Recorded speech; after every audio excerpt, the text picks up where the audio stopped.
Look, it is New Thunderbolts, issue number 1. The first comic I collected. I got this when I was 14. I think it was January 2005. It was a couple of weeks after Christmas. My dad went to Newcastle to buy some new shoes, and I went with him and I got this. I had comics before it, obviously. I had random ones growing up, some of which I have looked at and talked about on here. But they were before I really was properly reading them. I would skip to the action or not finish them or stuff like that. Before this I had a couple of strays. I think that Uncanny Excellent Men with Juggernaut, Uncanny Excellent Men 416, I think that came out a year before this. So I did have some comics before, but New Thunderbolts was the first series that I got every month. And you might think that I am not much of a comic book fan to only begin reading comics at the age of 14. But over here, it's bloody hard. We don't really have comic book shops. Well, Forbidden Planet used to be a niche collector shop with comics. But now they are all novelty geek shops with comics tucked away downstairs at the back if you're lucky. I got this from Forbidden Planet. But yeah, Forbidden Planet was what felt like ages away at the time. 10 miles. Upwards of an hour on a bus. And I was 14. I could barely save up money for a comic, let alone a bus journey. The newsagents that carried comics had sort of died out in the late 90s, early noughties. At least around here, in my vicinity. I am talking specifically about one newsagent that closed down because they knocked down the bus station. You might be wanting me to just talk about the sodden comic already, but I've yet to even explain why I got this, and here is our answer. The star of this series, the leader of the team, at least initially, is Mark. His real name is Abe. I knew this character because I was fascinated by him. I grew up watching Spider-Man, the animated series, and he was never in that. But he was in the PlayStation game Spider-Man 2 Enter Electra. And if I remember, he wasn't a boss in it. He was in a cutscene and he runs away and you don't ever fight him. I wanted to know more about this seemingly obscure Spider-Man baddie who was never in the animated series and who was in a game but not as a boss. I remember reading about the character online on some Spider-Man GeoCities website and how he became a hero. And so I got this because, well, he was the main character. He is putting together a new team and he is courting Songgirl to join. But Songgirl is a tad reluctant, but she agrees to come and check out the new setup and whatnot. Of all the characters in this series, it took me a while to warm to Songgirl. She comes off as very bitchy and mean in the first year and a half of stories. We meet Atlas Man, who quickly became one of my favourite characters in the title. He had half retired from action at the end of Avengers vs Thunderbolts issue 6, but he is back now. And then we meet our first new teammate, Captain Cold. Captain Cold is set up great in this issue, both for new readers and for long-time Thunderbolts readers who don't know much about him. We get his motivation and his reasons for joining up front. And Song Girl, even before seeing him be an indecisive, confidenceless freak, already has been dismissive to him. I think her attitude towards the new members, and eventually to even Mark and Atlas Man, really didn't ingratiate her with me. This is coming after Avengers Dizzy assembled, Hawkeye is dead, and this backstory didn't mean anything to me. I didn't know that Hawkeye had led the Thunderbolts before this. I didn't know what was going on with the Avengers. I didn't even really know who the Avengers were. But yeah, the Avengers broke up and Hawkeye died, and now, well, it was intentional. We have the use of the prefix new, and even our cover for this issue might be a direct reference to New Avengers #1, which came out the same month or the month after. The idea is that the new Thunderbolts are stepping up to be the heroes that the world needs when the Avengers aren't active. Actually, it only dawned on me this morning. Nice parallel there with the team's original debut. And this first issue gives them a simple set of bad guys to fight. Some seamen from SeaWorld.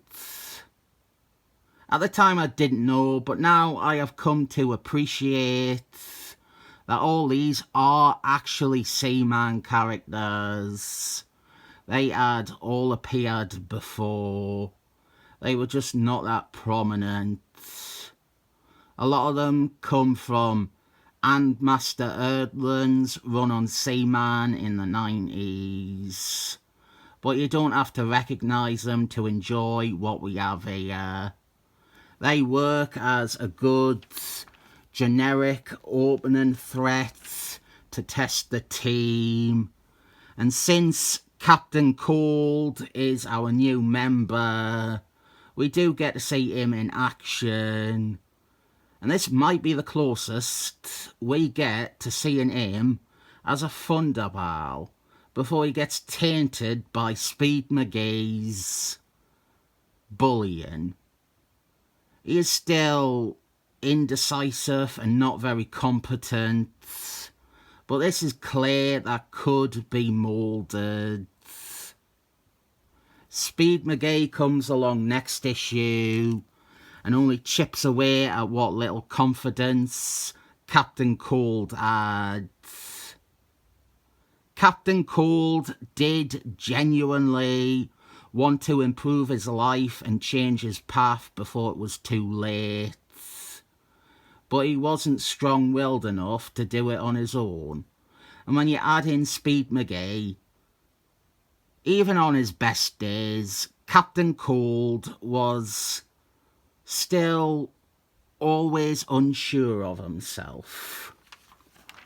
Then we meet another cast member, Captain Marbles, the real one, Genis-Vell. And I love this run, I love this issue, I love this character. But New Thunderbolts never did good with him.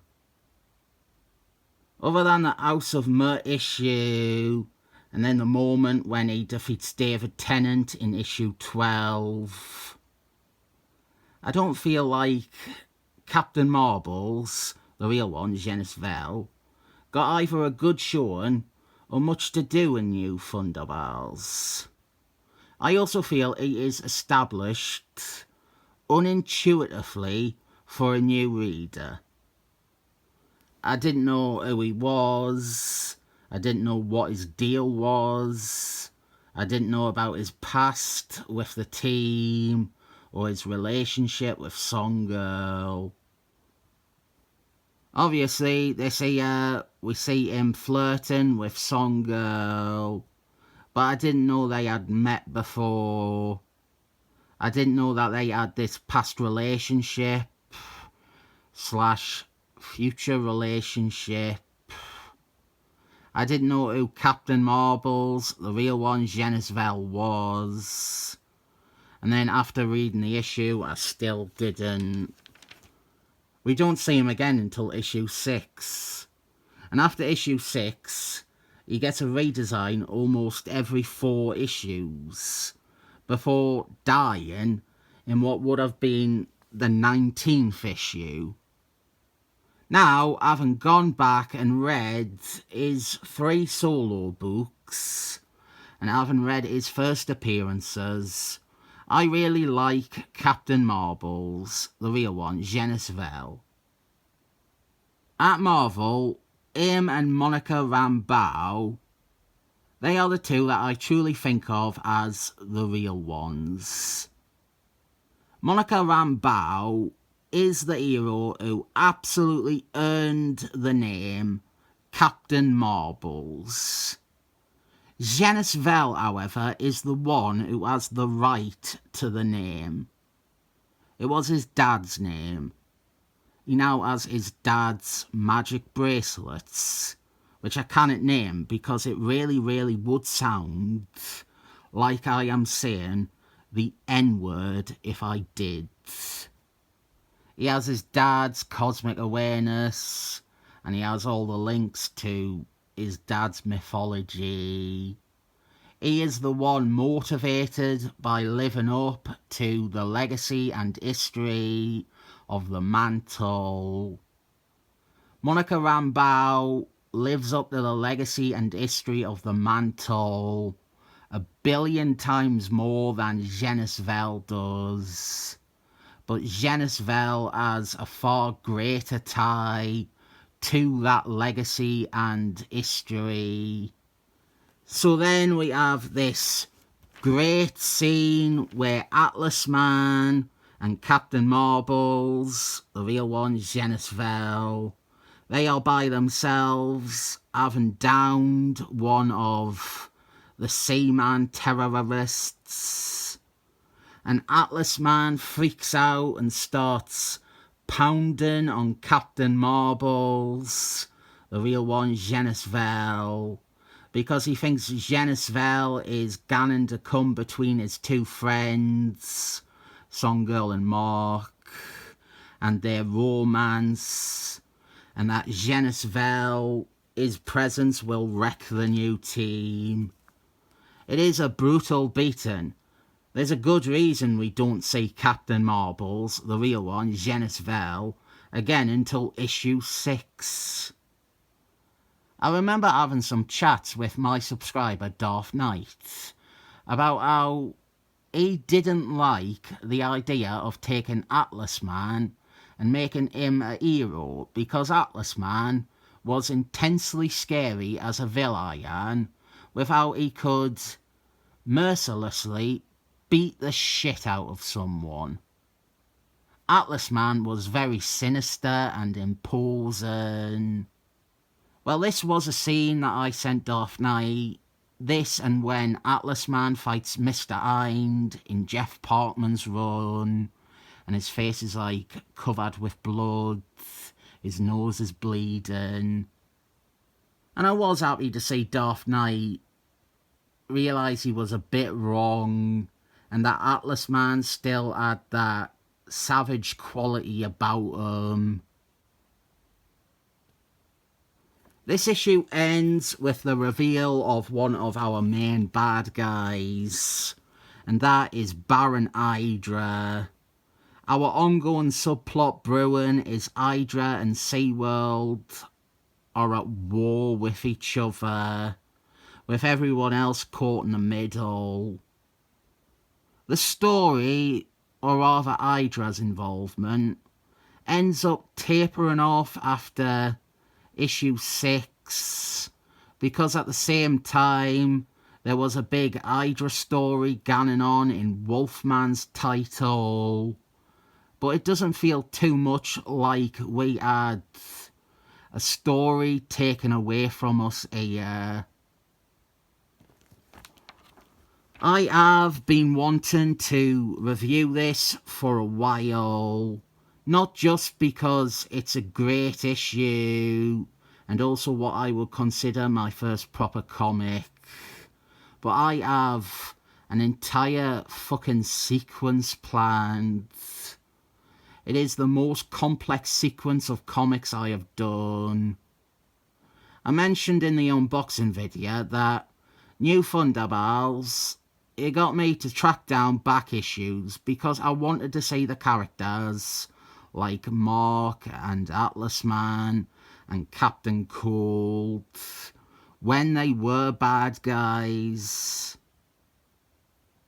I've already reviewed all the Captain Cold issues, I guess. But that is why I didn't get into their histories here, because we are going to actually look at some of those histories. Don't worry, it won't be the case I do 30 consecutive videos on them. I have thought it through quite well. Anyway, of course, this issue has to receive 7 thumbs up. I recommend it to everyone as a starting point for Thunderbolts and for comics altogether.